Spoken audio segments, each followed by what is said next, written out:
자, 지난 시간은 우리 지난주 했던 거, 그 중에 기초이론, 가장 기본적으로 법의 체계하고 그다음에 행정조직의 장 체계도 이걸 먼저 간단히 정리했었죠. 그 다음에 도시개발법으로 넘어와서 도시개발법이란 무엇인지 전체적인 체계를 마곡지구를 중심해서 살펴봤었고, 그 중에 첫 번째 출발하는 개발계획이라는 게 무엇인지, 또 그에 따라 도시개발구역을 정하는데 도시개발구역과 관련된 거, 개발계획 수립, 도시개발구역 지정, 여기까지가 지난 시간에 살펴봤죠.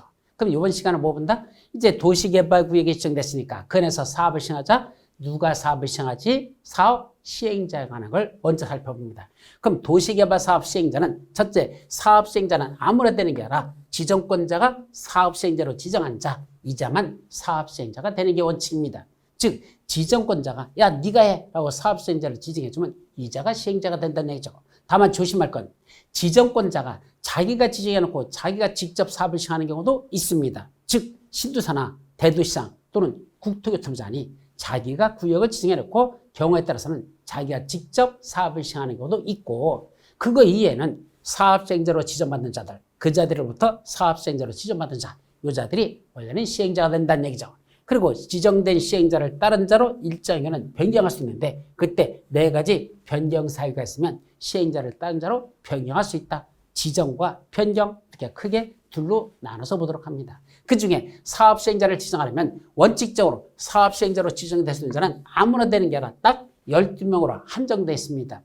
도시개발 사업 시행자로 지정받을 수 있는 자 몇 명 있단다? 12명으로 한정되어 있고 그 자들이 사업 시행자 된단다. 자, 그 중에 공공시행자라고 했어요. 둘로 나누자. 공공시행자와 민간시행자 둘로 나눠놓고, 이때 공공시행자는 몇 명 있을까? 여기 첫째, 국가나 지방자치단체, 두 번째, 공공기관, 세 번째, 정부출연기관, 네 번째, 지방공사, 이렇게 됐는데 국가하고 지방자치단체를 쪼개면 이건 둘로 나눌 수 있어. 그럼 어떻게 되죠? 국가, 지방자치단체, 공공기관, 정부출연기관, 지방공사, 이렇게 해서 5명이 나옵니다. 다시 한번 국가, 지방자치단체, 공공기관, 정부출연기관, 지방공사 몇 명? 5명. 머리점만 따볼까요? 바로 국, 지, 공, 정, 지라고 써있죠. 국지, 공, 정지. 국가, 지방자치단체, 공공기관, 정부출연기관, 지방공사. 바로 요 국지, 공, 정지 5명을 우리가 뭐라 본다? 공공시행자라고 표현하자. 요거 나중에 이래저래 여러분들이 외워야 되는데 아직은 외우라고 말씀 안 드릴게요. 어쨌든 사업시행자로서는 공공시행자가 하는 경우가 있고 민간시행자가 사업시행자 되는 경우가 있는데, 이때 공공시행자는 몇 명 있다? 5명. 국지공 정지, 국가, 지방자치단체, 토지주택공사, 지방공사, 토지주택공사, 다시 국가, 지방자치단체, 공공기관, 정부출연기관, 지방공사 5명. 다시 한번 국가, 지방자치단체, 공공기관, 정부출연기관, 지방공사 이렇게 5명 있습니다. 그 중에 여기 공공기관에는 또 몇 명 있다냐? 6명 있어요. 머리점만 따서 여기 토수, 농관, 철매라고 써놨는데 나중에 왜 돼요? LH를 뭐라 그러죠? 토지주택공사, 바로 토지주택공사, 수자원공사, 농어촌공사, 관광공사, 철도공사, 매입공공기관. 매입공공기관은 영어로 캠프라고 있죠. 한국자산관리공사, 그 자산관리공사를 여기서는 매입공공기관이라고 합니다. 저런 자들을 다 합쳐서 6명을 공공기관이라고 그러고, 그 공공기관들도 사업시행자로 지정받을 수가 있습니다. 또 누구도 있다? 정부출연기관 둘이 있죠. 국가철도공단하고 제주국제자유도시 개발센터라고 했습니다. 국가철도공단, 제주국제자유도시 이런 자들도 있단다. 뭐 그냥 정부출연기관 그런 자들도 있다. 이 정도만 하세요. 근데 지방공사는 알아두면 좋겠죠. 우리 서울특별시에서 그런 주택 등을 건설하기 위해서 설립된 공사가 있습니다. 그걸 지방공사라고 부르는데, 서울은 서울주택도시공사라고 있죠. 바로 SH공사. 각 지역마다 거의 다 있어요. 그 일정 무슨 공사, 도시 무슨 공사, 도시공사 이런 식으로 되는데, 이런 걸 흔히 지방공사라고 하고, 그 지방자치단체에서 주택 등을 건설하기 위해서 설립된 공사를 우리가 지방공사라고 부른단다. 그럼 이런 지방공사까지를 공공시행자라고 부르고, 민간시행자로서 대표적인 게 토지수자나 또는 조합이 있습니다. 그래서 이런 토지나 조합, 이런 원칙적인 시행자로서 그 밖에도 더 있어요. 그래서 이전 법인부터 부동산 투자회사 뭐 쭉 해가지고 총 12명이나 있는데 이런 자들 중에서 사업시행자로 지정을 받아야 시행자가 된단다. 그래서 이런 시행자들이 있더라. 그런데 무슨 방식으로 사업을 시행한답니까? 환지 방식으로 사업을 시행된다면 원칙적으로 구역 전부를 환지 방식으로 한다면 그때는 누구를 사업 시행자로 지정하는 게 좋을까? 한번 상식으로 생각해보죠. 여기 있는 땅 누구 땅? 여러분들 땅. 개발하면 누가 질 땅? 여러분들이 갔는데 무슨 방식이죠? 환지 방식. 그때는 누가 사업을 시행하면 제일 좋을까요? 여러분들 땅이잖아. 그럼 누가 개발해야 돼? 여러분들이 하시라는 느낌이니까. 니들 거잖아. 니들이 개발해서 니들이 나눠 가져. 그게 제일 바람직하죠. 바로 토지 소유자들이 니들끼리 모여서 사업을 시작합니다. 다만 토지 소유자가 너무 많다? 사공이 많으면 또 배가 산으로 가니까 니들끼리 모여서 뭘 설립하라? 조합을 설립하라는 얘기입니다. 그래서 도시개발구역 전부를 환지 방식으로 하는 경우에는 원칙적으로 토지 소유자 니들이 하거나 너무 많으면 조합을 설립해서 하면 좋다. 그래서 토지소나 조합을 우선적으로 1차적인 사업시행자로 지정해 줍니다. 니들한테 지정해 줄게. 야, 토지수 해. 아니면 조합해. 니들이 해. 하고 사업시행자를 1차적으로 토지수나 조합으로 지정하겠답니다. 그런데 뭐가 있다? 예외. 어떤 경우에 있대? 아니래. 지방자치단체 등을 지정하는 경우가 있대.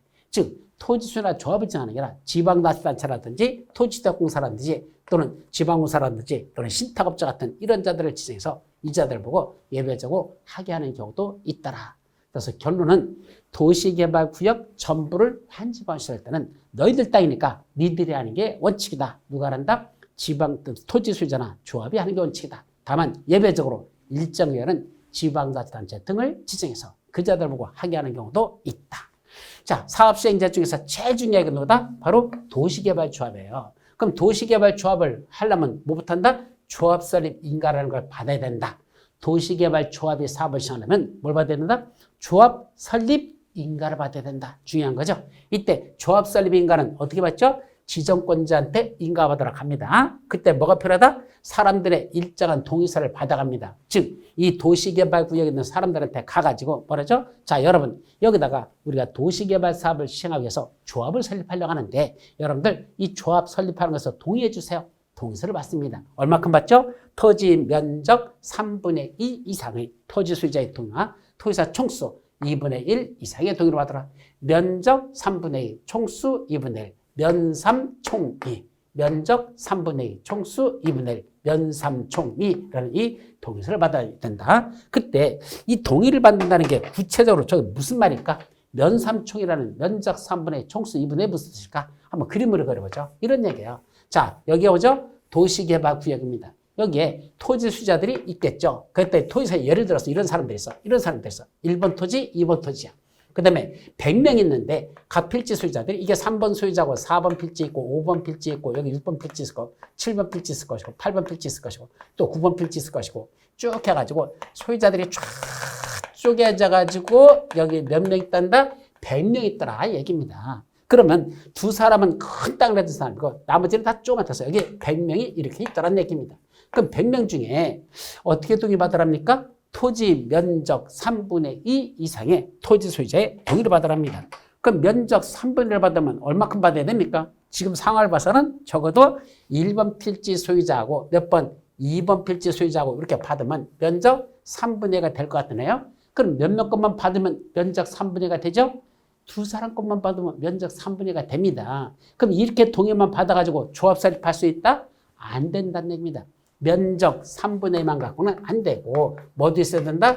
총수 2분의 1 이상의 동의도 받아라. 그럼 총수가 몇 명이죠? 총 100명이네요. 그럼 전체 인원은 100명이죠? 이 100명이라는 총수의 2분의 1 이상의 동의도 받아랍니다. 그럼 100명의 2분의 1이면 몇 명이죠? 적어도 50명 이상의 동의를 받아랍니다. 그러면 결국 어떻게 받아라는 얘기야? 면적 3분의 2만 받으려면 2명이면 되잖아. 그죠? 2명 건 받아야 돼. 그래야 3분의 1가 돼. 1, 2번. 반드시 1번하고 2번하고 저 두 사람 걸 받아야 돼. 그 다음에 나머지 이 중에서는 몇 명을 더 받아야 돼? 총수 2분의 1이니까 50명이니까 두 사람 거에다가 합쳐서 나머지 이쪽에서는 48명 건 돼야 되겠죠. 그죠? 요 수에서는 48명. 그 다음에 한 명에서 합쳐서 총 50명이 되는 게 그게 2분의 1이 되는 거니까. 따라서 면적 3분의 1을 충족하기 위해서는 두 사람 것만 받으면 되지만 총수 2분의 1은 요건을 충족하기 위해서는 50명 걸 받으려면 2명에다가 나머지 밑에 있는 50명 중에서 무려 90 이게 98명이죠? 나머지가 98명. 이 98명 중에서 몇 명 걸 받아야 된다? 48명 걸 받아야 비로소 면적 3분의 2, 총수 2분의 1이라는 이 요건을 동시에 충족할 수 있다. 면적 3분의 2, 총수면은 이런 뜻을 갖는다라는 거. 요 동의가 필요하다 이런 얘기입니다. 다만 그 동의자 수에 국구인지도 여기는 포함된다고 됐는데 일반적으로 저런 면적 계산할 때 이런 땅에 누가 있어요? 국가나 지방자치단체가 소유하고 있는 땅들 있죠. 줄여서 국공유지라고 부르는데 국가가 갖고 있는 건 국유지, 지방자치가 가지고 있는 공유지 합쳐서 국공유지라고 하는데 이 국구인지는 원래는 동의자를 받지 않습니다. 그 사람들 동의를 안 받는 게 원칙이야. 근데 여기서는 국구인도 포함시켜서 동의자 수를 산정한다는 거. 저건 극히 예외적인 겁니다. 나중에 여러분들이 공부하다 보면 동의자 수 산정할 때 어떤 때는 국구인지 면적 포함, 국구인지 제외, 포함, 제외, 포함자 막 이렇게 나오거든. 그런데 90%는 국구인지를 제외하고 계산합니다. 저거 할 때. 그런데 가끔 가다가 이런 국구인지 포함하는 건 극히 예외적인 거니까 그런 건 따로 그것만 외우고 나머지들은 전부 다 국구인지는 동의자 요건에서 제외시킨다. 이렇게 정리하시면 됩니다. 자, 그럼 조합은 어떻게 구성될까? 다시 말하면 조합이라는 거에 들어가 보면 조직이 몇 가지가 있다? 4가지로 구성됩니다. 첫째, 조합원이 있어요. 두 번째, 임원이 있어요. 세 번째, 총회라는 조직이 있어요. 마지막, 대의원회 이렇게 4가지 조직이 있습니다. 당연히 도시개발조합이 설립되면 그 안에 있는 사람들을 다 뭐라 부른다? 조합원이라고 합니다. 도시개발구역은 도시사 다 조합원. 근데 임원은 뭐죠? 조합을 끌어갈 간부들을 말하는 거죠. 누구 있을까? 조합장 1인이 있고 이사, 감사라고 조직이 있습니다. 조합장 1인 한 명밖에 없어. 이사하고 감사는 여러 명을 둘 수 있는데 그건 정관으로 정하면 되니까. 그래서 조합장 1명, 이사, 감사 여러 명 이렇게 조합을 이걸 임원이라고 하죠. 그럼 총회는 뭐죠?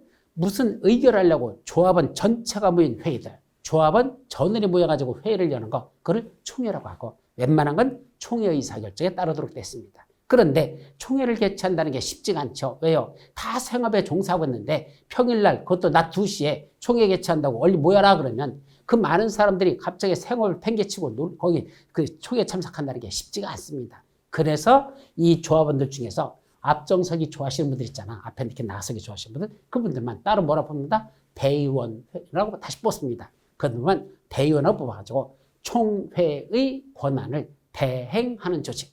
총회의 권한을 대행하는 걸 뭐라고 한다? 그걸 대의원회라고 부르고 그런 대의원회에서 총회의 의견을 권한을 대신 자기들이 의견해서 집행하면 되더라 이런 뜻이죠. 그래서 조합원은 몇 가지 조직이 있다? 4가지. 조합원이 있어요. 조합을 이끌어가는 임원들이 있어요. 세 번째 최고 의결기구인 총회라는 게 있어요. 그 권한을 대행하는 대의원회라는 그런 4가지 조직이 있더라. 관련된 것들이 쭉 나와 있죠.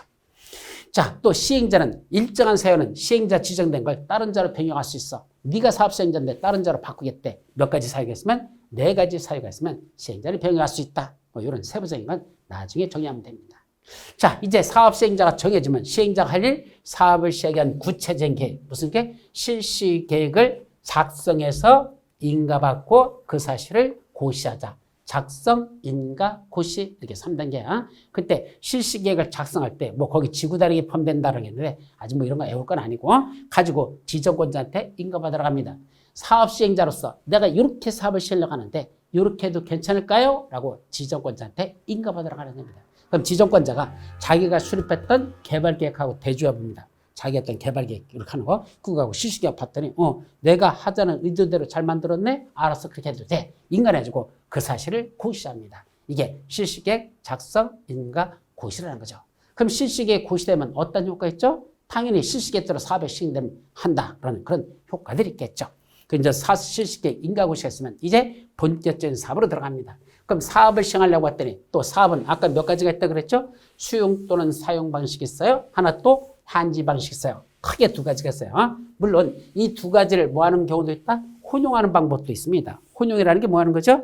도시개발구역 중에 일부는 수용 또는 사용 방식으로 그 중에 일부는 한지 방식으로 이렇게 2가지를 짬뽕하는 걸 혼용 방식도 있는데 어쨌든 핵심은 수용 방식과 한지 방식에게 어떤 내용들을 다루고 있는지 이거를 간단하게 정리하도록 합니다. 자, 먼저 수용 또는 사용 방식은 여기 써놨죠. 보상비 주고 강제로 매수하고 개발해서 분양하는 방식. 여러분들 토지주에게 보상비를 드립니다. 그리고 강제로 사는 거야.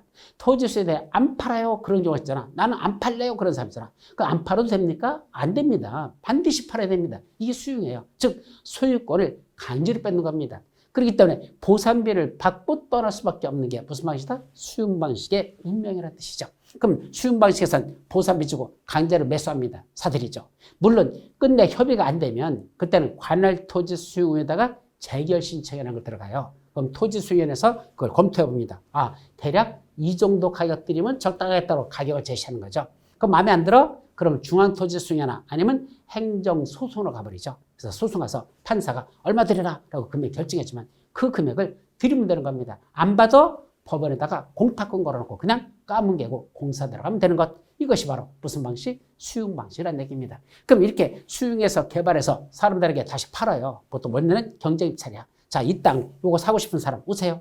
가장 높은 가격으로 응찰한 자를 낙찰절하는 거. 또는 중간에 일부는 꼭 경쟁입찰 방식만 있는 게 아니라 일부는 추첨을 하는 것도고 일부는 수의계약을 하는 경우도 있습니다. 추첨은 일정한 가격을 미리 정해놓고 이런 목적으로 쓰려는 땅이니까 이거 사고 싶은 사람 와. 그래가지고 이런 목적으로 쓰려고 하는 거니까 이런 목적으로 쓸 사람 와. 그래가지고 그분들에게 뽑아. 그래서 당첨된 자 그분에게 그걸 파는 걸 추첨을 방법. 반면에 수의계약은 서로 흥정하는 겁니다. 야, 이거 땅값, 이거 평당 얼마 정도로 할래? 그 100만 원? 아이, 너무 비싼 것 같은데요? 그럼 95만 원? 아이, 그것도 비싼데요? 90만 원? 그러죠. 도장 찍어. 그러면 이런 걸 무슨 계약? 수의계약. 수의계약은 잘못했다가는 특혜가 될 수 있죠. 왜? 너에게만 주겠다 이거니까 잘못하면 다른 사람보다 더 낮은 가격으로 준다면 특혜가 될 수 있습니다. 어쨌든 몇 가지가 있단다. 원칙은 경쟁입찰인데 일부 추첨이나 수의계약으로 주는 경우도 있다. 이런 식으로 하는 게 바로 무슨 방식? 수용 또는 사용 방식의 방법입니다. 그럼 수용하자 그러면 누가 수용할 수 있죠? 수용권자가 있겠죠. 조합은 수용할 수 없습니다. 왜 그러죠? 조합이 뭐라 그랬습니까? 여기 있는 토지 소유자들이 모여가지고 우리 개발해서 우리 땅 우리가 나눠 갖자. 이게 조합이 하는 일이지. 자기들끼리 여기서 뭐 하자? 강제로 사자. 아니 조합원들이 다 여기 토지 소유자들인데 그 토지 소유자를 다 사들이면 마지막 남는 땅은 누구밖에 없겠습니까? 조합장 한 명만 남으라고? 그럼 조합장이 지가 혼자 다 사드리는 겁니까? 말이 안 되는 거죠. 수용 방식은 여기 있는 토지 소유자들이 자기들끼리 개발해서 자기들끼리 나눠 갖자는 한지 방식만 가능하지 조합은 절대 지들 땅을 자기들이 강제로 사는 그런 셀프 수용은 있을 수 없다는 얘기입니다. 그래서 조합을 제한 나머지 모든 시행자들은 다 수용할 수 있는데 다만 그중에 아까 공공시행자 말고 아까 공공시행자 몇 명 있었죠? 5명. 국지공정지. 나중에 오실 거야. 국지공정지라는 공공시행자 외에 민간시행자들은 함부로 수용할 수 없답니다. 그럼 민간시행자가 거기 있는 땅들을 수용해서 사업을 시행하고 싶으면 어떤 요건을 갖추랍니까? 토지 면적 3분의 2상을 소유하고 토지사 총수 2분의 1 이상의 동의도 받으랍니다. 뭐라고요? 토지 면적 3분의 2 이상을 소유하라고? 그러면 민간시행자가 여기 있는 걸 수용 방식으로 하고 싶어? 그 면적, 전체 면적, 아까 이 전체 면적이 얼마큼 사야 돼? 3분의 2 이상을 지가 사들이래요. 소유부터 하래요. 그럼 여기서 따지면 두 사람이 있는 땅을 한 사람이 일단 지가 다 사들여야 된다는 얘기죠. 그럼 자기가 사달했잖아. 3분의 2만 사들이면 될까? 아니요. 면적 3분의 2만 산 거 갖고는 안 되고 소유한 거 갖고는 안 되고 총수 2분의 3의 동의도 받아야 돼요. 그럼 전체 50명 있었죠. 그럼 50명 중 전체 100명 있었잖아. 100명 중에 50명이 저 민간 시행자, 저 사람이 사업 시행자가 돼도 괜찮다는 동의서를 써줘야 됩니다. 이게 만만치가 않은 거죠. 자, 전체 면적 3분의 2야. 지가 돈만 있으면 사들일 수 있겠지만 여기 있는 사람들, 여기 있는 사람들의 동의서까지 다 받아서 총수 2분의 3의 동의까지 받아라. 그거 받기가 만만치가 않습니다. 그래서 결론. 민간 시행자가 수용 방식을 하려면 이런 요건을 갖춰야 되기 때문에 사실은 이런 요건 갖추는 게 쉽지 않아가지고 결국 웬만한 이런 수용 방식을 하는 건 공공시행자들이 사업을 시행하지 민간 시행자가 하는 경우는 지극히 드물다는 걸 말씀드립니다. 즉 이런 면적 3분의 3을 수용했다는 얘기는 이제 남은 땅이 얼마야? 3분의 1 사들였으니까 요거 남았죠. 요거를 뭐 할 수 있다는 얘기야? 이거는 수용권을 주겠다는 얘기입니다. 면적 3분의 1을 취득했으니까 나머지 요거는 수용권을 주겠다 이 소리죠. 근데 여기서 사람들의 수용하려면 보상비를 많이 줘야 동의해 주지. 보상비 적게 주는데 누가 동의해 줍니까? 안 해주잖아. 그래서 총수 2분의 3의 동의라는 걸 받기가 쉽지가 않다라는 거. 그래서 면적 3분의 1까지는 어떻게든 사들일 수 있을지 몰라도 나머지 3분의 1은 수용권을 행사하려면 전체 총수의 또 2분의 3의 동의를 해줘야지만 수용권을 발동할 수 있으니까 그게 쉽지가 않아서 민간 시행자들이 수용방식하는 건 상당히 어렵고 대부분이 공공시행자들은 저런 제한이 없으니까 처음부터 사들이면 되니까 건재를 사면 되니까 그래서 민간 시행자들이 안 하고 공공시행자가 수용방식하는 게 대부분이다. 거기까지죠. 자, 그런데 두 번째 수용방식을 할 때 뭐 줘야 되죠? 보상비 주잖아요. 그 보상비 원래는 뭐로 줘야 됩니까? 현금으로 드립니다. 보상비는 뭐로 준다? 현금, 맞바탕으로 줍니다. 그런데 모든 걸 다 현금으로 줄까? 아니래. 여기 있는 토지 수요자가 뭐라고 합니까? 저는요 평생 여기서만 살았는데 저보고 보상비 받고 나가라고요? 제가 어디 가라고 그러시는 겁니까? 저는 그냥 여기서 계속 살고 싶거든요. 그러니까 보상비를 현금으로 주는 것 대신에 나중에 여기 조성되는 토지 또는 건축물 그거로 주시면 안 될까요? 라고 얘기했죠. 그랬더니 사업시행자가 그렇잖아도 보상비 돈이 부족했었는데 이분은 돈이 아니고 뭐로 달랍니까? 땅이나 건축물로 달랍니다. 알았어. 너한테는 나중에 조성되는 토지나 건축물을 주게라고 현금 대신에 종이 쪽지를 발행해 주는데 이 종이 쪽지를 뭐라 부른다? 토지 상환 채권. 이때 토지 상환 채권 그대로 번역하면 토지로 상환이라는 게 무슨 뜻이죠? 상환일 갚는다는 뜻이죠. 상환일 어떤 돈을 빌려가지고 만기가 됐을 때 원금이자를 갚는 날을 상환일이라고 하죠. 바로 현금으로 주는 게 아니라 나중에 토지로 다 갚겠다고 발행한 채권이라는 뜻입니다. 토지 상환 채권. 자, 중요한 거죠. 저거는 수용 방식에서만 있는 거라는 걸 조심하시고 수용 방식에서 보상비를 주는데 뭐로 주지 않고 현금으로 주는 게 아니라 토지 소유자가 원하면 나중에 조성되는 토지나 건축물을 주겠다는 약속 증서를 발행하는데 그 약속 증서를 뭐라 부른다? 토지 상환 채권이라는 걸 발행한단다. 자, 근데 여기서 조심할 게 있죠. 저 토지 상환 채권 만약에 여기 있는 모든 사람들이 전부 다 자기들이 뭐 달랍니까? 저도 땅으로 주세요. 저는 건물로 주세요. 땅으로 주세요. 건물로 주세요. 현금은 한 푼도 필요 없대. 다 토지나 건축물로 달래. 그럼 그분들에게 전부 다 토지나 건축물로 줄 수 있을까? 안 됩니다. 왜요? 만약에 여기 있는 사람들이 전부 다 토지를 원했다면 그때는 무슨 방식이 되는 거죠? 그건 환지 방식이 되는 거죠. 그죠? 수용 방식은 보상비를 주고서 하는 건데 이거는 다 또 토지나 건축물을 달라고 했으니까 그걸 주겠다는 약속 증서를 발행한다면 이거는 수용 방식이나 환지 방식이 될 겁니다. 그래서 수용 방식에서의 토지 상환 채권은 너무 많이 발행하지 말랍니다. 얼마까지 말까? 분양 대상 토지 건축물 있겠죠. 여기다 나중에 조성되면 분양할 토지나 건축물 있죠. 그 전체 분양 대상 토지 면적의 얼마까지만? 2분의 1. 반 정도까지만 토지 상환 채권으로 줘야 되지. 여기 소유자가 원한다고 전부를 다 토지를 주겠다는 그거는 환지 방식이 되기 때문에 안 된다. 결국 토지 상환 채권이란 보상비를 주는 건데 그 보상비를 현금으로 주지 않고 토지 소유자가 원하면 나중에 조성되는 토지 건축물을 주겠다는 약속 증서를 말한다. 그런 것들이죠. 관련된 내용들이 있을 겁니다. 자, 그럼 세 번째 또 뭐도 있죠? 선수금. 이거 뭐죠? 선수금. 봐봐. 보상비를 줘가지고 땅을 다 사들였어. 이제 뭐 해야 돼요? 사들인 게 끝이 아니잖아. 이제 뭐 해야 되죠? 개발해야 되잖아요. 근데 또 개발비가 있어야 되는데 전번에 보상비 주는데 생각보다 돈이 더 많이 나갔어요. 처음에 이 보상비 줄 예산을 먼저 은행 같은 데서 자금을 차입해 오거든요. 그래서 얼마 정도면 주면 될까? 평당 10만 원씩 주면 수익이 될 줄 알았어. 근데 막상 보상에 들어가 보니까 10만 원 갖고는 안 되더라고. 얼마가 들어서? 20만 원이 들어갔습니다. 그럼 20만 원이 들어갔으면 평당 10만 원 줄 걸 예상해서 전체 토지 사들이는데 1,000억 정도가 필요해가지고 은행에서 1,000억이라는 자금을 조달해 놨는데 막상 평당 20만 원씩 들어가면 1,000억이 아니라 얼마가 써야 돼? 2,000억이란 2배가 되는 돈이 필요하잖아요. 근데 은행에서 현재 들어온 자금 차입한 건 1,000억밖에 안 되고 돈은 나머지 1,000억은 부족하고 그때는 뭘 발행한다? 토지상환 채권이라는 걸 발행해서 주면 되는 거죠. 근데 토지상환 채권도 전체 다 줄 수 있는 게 아니고 어느 정도 원하는 사람만 주다 보니까 결국은 개발비로 남겨뒀던 땅 중에서 그 돈 중에서 일부를 보상비 주는 대로 넘어갈 수밖에 없습니다.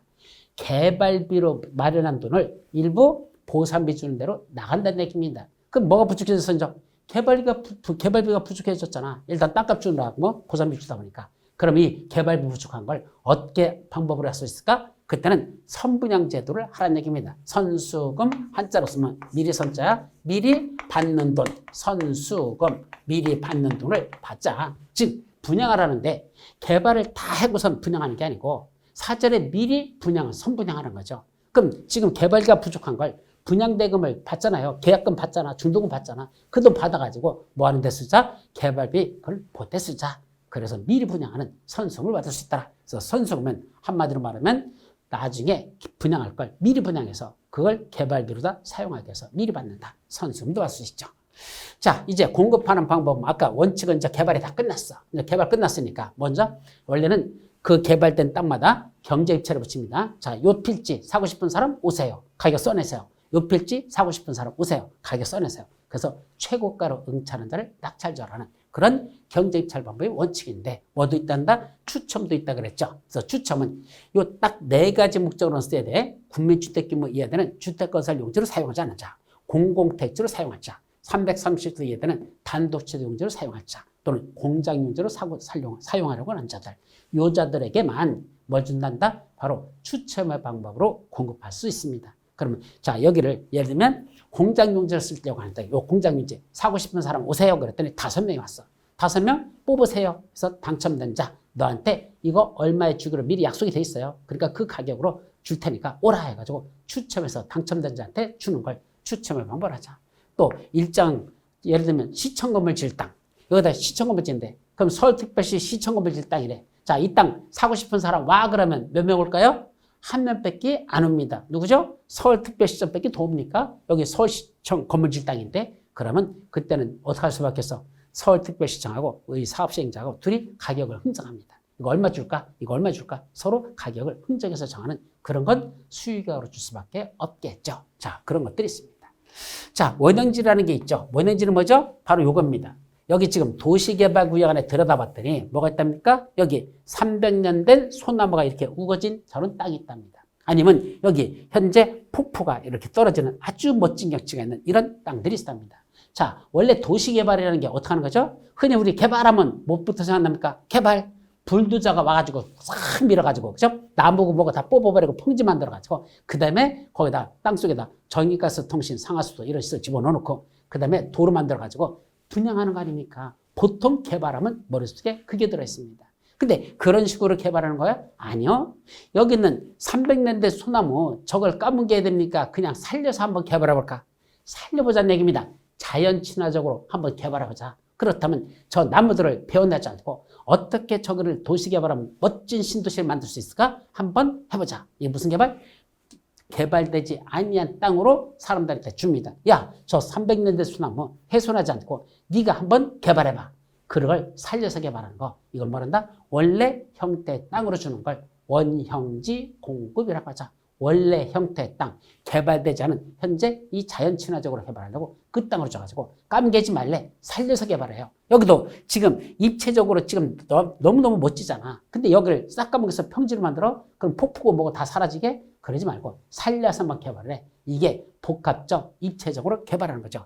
자연 친화적으로 개발하거나 입체적, 복합적으로 개발하게 해서 개발되지 않는 상태의 땅으로 공급해서 그걸 받은 자가 저걸 살려서 개발하는 걸 원형지 공급 및 개발이라고 하더라. 그래서 원형지라는 건 원래 형태의 땅, 원형지, 원래 형태의 땅, 이렇게 생긴 거, 이렇게 생긴 거 그냥 그대로 줄 테니까 저거 훼손하지 않은 상태로 줄 테니까 니들이 알아서 저걸 살려서 개발해봐라. 원형지 공급 및 개발이라고 하죠. 마지막 가격평가. 자, 종전에 토지 건축을 하고 새로 분양받는 거, 여기 받는 거, 지금부터 이거 가격을 얼마인지 평가가 나와야 여기서 경제 입찰을 붙이더라도 최저 입찰가가 있잖아요. 얼마라고 써 있잖아. 이거 가격평가 어떤 식으로 하죠? 원래는 감정가격을 하는 게 원칙입니다. 그러나 학교나 폐기물 처리시설, 공공청사나 사회복지시설 이런 것들은 더 싸게 줘야 되겠죠. 공공시설 같은 건 그건 시청 건물 같은 거 감정가격으로 줍니까? 아니야. 더 싸게 줍니다. 그럼 공공청사 같은 건 감정가격 이하로 공급할 수 있다. 이런 것들이 무슨 방식? 수용 또는 사용 방식에서는 저런 식으로 주도록 하자. 요거죠.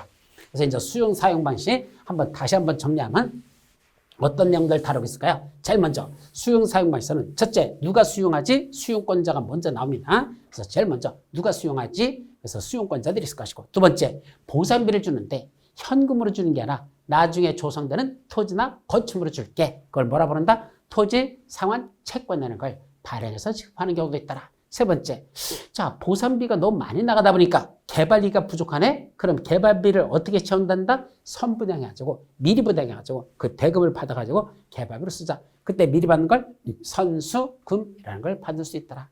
자, 이때 이제 나중에 조성이 다 끝났어. 개발이 끝났어. 그럼 이제 사람들한테 그걸 분양해야 되잖아. 팔아야 되잖아. 팔 때 방법은 세 가지가 있다. 원칙은 경제입찰. 최고가로 응찰한 자를 낙찰자라는 거. 경제입찰. 근데 일부는 뽑기, 추첨을 안 줄게요. 일부는 흥정해서 주는 거, 수유계약으로 줄 수도 있더라. 이때 개발되지 않은 원래 형태의 땅으로 줄 테니까 저거 까먹지 말고 살려서 한번 개발해 보도록 하라. 원형지 공급 및 개발도 있고, 가격은 어떻게 평가되냐? 원래는 감정가격을 하는 게 원칙인데 일부 시설은 감정가격보다 더 싼 가격으로 공급하시는 경우도 있더라. 감정가격 이하로 주는 경우도 있다. 여기까지가 무슨 방식? 수용 방식에 관한 내용입니다. 자, 이제 무슨 방식 나오죠? 환지 방식으로 가보자. 수용 방식은 별로 복잡하지 않아요. 왜요? 어차피 보상비 정해서 주고 뺏어가지고 그걸 어떻게 개발해 줄지는 누구 맘이야? 사업시행자 자기 맘입니다. 여러분들 비빔밥 먹거나 뭐 이거 찢어 먹거나 볶아 먹거나 삶아 먹거나 구워 먹거나 데쳐 먹거나 어떻게 먹든지 먹는 건 자기 건 지가 알아서 먹으면 되는 거 아닙니까? 따라서 수용 방식은 보상비 주고 시행자가 사업 들인 거니까 자기 땅이니까 지가 알아서 개발하라는 얘기입니다. 그런데 환지 방식은 그게 아니잖아요. 종전의 소유자들에게 너 이런 땅 갖고 있었니? 너는 새로 개발되는 거 이거 줄게. 너는 이런 땅 갖고 있었니? 너는 개발되면 요 땅 줄게. 그걸 종전에 갖고 있던 토지 건축물의 그 권리관계와 새로 받는 권리관계가 이게 일치시켜야 되거든. 즉 좋은 땅 가진 사람한테는 좋은 거 주는 거고 나쁜 거 가진 사람한테 나쁜 거 주는 거 이거 맞춰줘야 되잖아요. 그러니까 환지 방식은 엄청나게 복잡할 수밖에 없습니다. 왜? 종전의 토지 권리관계를 맞춰서 준다는 게 쉬운 게 아니잖아. 좋은 땅 봤더니 종전의 토지를 봤더니 어떤 사람은 큰 걸 가진 사람 있고 어떤 사람은 작은 사람 가지고 어떤 사람은 나쁜 땅 가진 사람 어떤 사람은 좋은 거 가진 사람 이게 이 나쁘다 좋다는 것도 어느 정도 주관성이 개입되는 거고 그러다 보니까 새로 받는 환지에 대해서는 사람들이 불만이 많아요. 왜요? 아니 저 사람 왜 저렇게 좋은 땅 주면서 왜 나한테는 이렇게 시원찮은 땅 줍니까? 사람들이 다 그런 식이에요. 자, 예를 들어서 여기 A라는 사람과 B라는 두 사람이 있습니다. A는 새로 개발되면 이 땅 주겠대. B 옆에 있는 땅, 바로 그 사람은 너는 개발되면 이거 줄게 그랬어. 그 이 두 사람이 나중에 새로 개발된 땅을 바라볼 때 자, 너한테는 이거 줄게, 너한테는 이거 줄게 그러잖아. 그럼 이 두 사람 자기 땅을 먼저 볼까요? 옆에 다른 사람 땅을 먼저 볼까요? 옆에 있는 사람 땅을 먼저 봅니다. 봐가지고 뭐죠? 자, 가만 있어봐. 내 땅은 말고 저 사람은 어떤 땅 준대? 저거 준대. 내 땅 어떤 거 준대? 이거 준대. 그럼 어느 땅이 더 좋아 보여? 항상 남의 땅이 더 좋아 보입니다. 그래서 무슨 말 있어? 남의 떡이 더 커 보인다 뭐. 그게 사람 심리야. 똑같은 땅인데도 불구하고 저 사람 건 좋아 보이고 내 건 시원찮아 보여. 그 옆에 있는 사람은 무슨 생각 같죠? 그 사람도 똑같이 반대로 자기 땅은 시원찮아 보이고 옆에 있는 사람이 더 좋아 보인다는 얘기입니다. 이게 환지 방식으로 땅을 준다는 게 쉬운 게 아니라는 얘기입니다. 사람마다 생각하는 게 다르기 때문에 그래서 문제가 되죠. 그게 바로 환지 방식입니다. 그래서 환지 방식의 제일 핵심은 첫째, 환지 계획이라는 걸 제일 먼저 수립하는 겁니다. 바로 이 환지 계획이 무엇일까요? 종전의 토지를 가지고 있던 사람들에게 새로운 땅으로 이렇게 만들어주겠다. 자, 여기 보면 지금 18필지의 땅이 있어요. 여기 1번 필지부터 1번, 2번, 3번, 4번, 5번, 6번, 그 다음에 7번, 8번, 9번, 10번, 11번, 12번, 13번, 14번, 15, 16, 17, 18, 18개 필지를 저기다 쫙 그려놨는데 이 18개 필지가 있던 이 땅을 싹 까먹여서 새로 개발해가지고 종전의 소유자에게 1번 필지 소유자에게 너 1번 줄게. 2번 엔터는 2번 줄게. 3번 엔터는 3번 줄게. 4번 엔터는 4번 줄게. 5번 엔터는 5번 줄게. 이런 식으로 종전의 소유자에게 새로운 땅으로 바꿔주는 걸 뭐라고 부른다? 이런 계획을, 요 계획을 무슨 계획을 한다? 환지 계획이라고 부르는 겁니다. 자, 환지 계획이란 종전의 땅을 가지고 있던 사람들에게 새로운 땅을 이런 식으로 개발해가지고 너한테는 이거 주고 너한테는 이거 주고 이런 식으로 주는 걸 무슨 계획? 환지 계획을 하죠. 근데 이 환지 계획에서 지금은 그 세부적인 건 정리 안 해요. 이제 다음 우리 본강에 들어갈 때 그때 설명할 건데 이 환지 계획의 핵심이 뭐냐? 왜 이 사람한테 이걸 주고 왜 이 사람한테 이걸 주고 왜 이 사람한테는 이걸 주고 왜 이 사람한테 이걸 주는지 그 이유가 있을 거 아닙니까? 그걸 하나하나 여러분들이 정리를 하셔야 됩니다. 그래서 요 환지 계획에 관한 거 요거 설명하는데 한 15분 내지 20분 정도가 걸립니다. 나중에 본강에서 이걸 정확하게 숙지를 하셔야 환지 방식이라는 건 저렇게 시행되는구나 라는 걸 먼저 알고 그 다음에 환지 계획과 관련 내용들을 쭉 정리하셔야 되지. 이 그림이 무슨 의미를 갖는 건지를 이걸 이해를 못하면 환지 방식은 완전히 허브적거릴 수밖에 없습니다. 그래서 환지 방식은 절대로 어려운 게 아니거든요. 사실 되게 쉬운 거야. 왜? 이런 식으로 준다는 것만 알고 있으면 그러니까 그렇구나. 그러기 때문에 저렇구나. 이걸 이해할 수 있습니다. 그래서 토지수에게 왜 1번한테는 이걸 주고 2번한테는 이걸 주고 3번한테는 이걸 주고 또 6번은 없어요. 6번 소유자는 여기 있던 땅 이거는 학교 부지로 들어갈까? 이 사람 없어져요. 그럼 이 땅을 환지로 받지 못하는 사람은 어떻게 처분할 것이냐. 또 이 사람도 8번 있던 사람한테 줄려갔더니 여기는 보류지로 다 남겨준대. 여기 9번 있던 사람에게 줄려갔더니 거기는 공업부지로 들어간대. 원래 자기 있던 자리를 주려고 했더니 그 자리가 뭐 보류지나 또는 공업부지로 들어간대. 그럼 8번, 9번은 원래는 무슨 대상이 되냐? 줄 게 없으니까 너는 돈 받고 떠나라. 환지 부지정 대상입니다. 그런데 길 건너편 보니까 2번 소유자가 갖고 있던 땅 중에 이렇게 다 줄여주다 보니까 종전보다 다 줄여줬죠? 일부 면적들이 남는 게 있습니다. 그럼 이 9번한테는 야 너는 그럼 이거 건너편 이거 가져. 너는 여기 줄 수 없으니까 건너편 여기 가져. 다른 자리를 환지로 주는 경우도 있습니다. 그런 것들을 쭉 토지 주는 걸 먼저 저렇게 정리를 하고 나서 그 다음에 내용들을 하나하나 들어가 보면 별로 환지 방식도 어렵지 않다는 거. 그래서 환지 방식을 공부할 때는 반드시 이거 18필지가 어떤 식으로다가 종전 토지 대신에 새로운 땅을 받는 걸 왜 그 땅을 받는지 그 이유를 하나하나 여러분들이 정리를 먼저 해놓고 그러기 때문에 환지 방식의 사업은 이렇게 시행될 수밖에 없다라는 이렇게 정리하면 환지 방식도 절대 어렵지 않다. 그렇게 말씀드리도록 하죠. 이게 환지 방식이죠. 마지막 도시개발 채권은 뭐라 그랬죠? 도시개발 사업에 필요한 자금을 조달하기 위해서 먼저 채권을 발행가지고 돈을 끌어모으고 즉 도시개발 채권은 3명 있어요. 의무적으로 사는 사람들. 이런 갈 사람, 요거 할 사람, 요거 할 사람은 도시개발 채권이라는 걸 의무적으로 매입하도록 법에서 정해놨습니다. 그럼 채권을 샀으니까 뭐 들어왔죠? 대금이 들어왔잖아. 그 돈 갖고 도시개발 사업에 쓰고 나중에 분양하게 되면 분양대금 돈 들어오죠? 그 돈 갖고 갚으면 될 거 아니야. 그래서 환지 방식에서는 사업에 필요한 경비에 충당하려고 여기 채비지라는 땅이 있어요. 이 채비지를 팔아가지고 사업 수익자를 팔아. 그럼 대금이 들어오죠. 그거 갖고 사업비 쓰고 또 아까 돈 끌어들인 거 있죠? 자금 그걸 갚는데 쓰면 된다는 얘기입니다. 그래서 도시개발 채권을 발행했다가 사업이 끝나면 분양대금이 들어오거나 채비지 판 돈이 들어오면 그 돈 갖고 갚아버리면 된단다. 자, 이런 도시개발 채권이라는 게 있다. 자, 이런 정도만 여러분들이 정리하는 걸 부수법, 도시개발법은 저런 내용들을 다루고 있습니다. 아셨죠? 자, 여기까지고. 다음 시간에 이제 무슨 방식, 뭐가 나오죠? 도시 및 주거환경 정비법. 자, 이제 도시 및 주거환경 정비법은 어떤 내용을 다루겠을까? 그건 다음 시간에 살펴보도록 합니다. 자, 쉬었다 가시죠.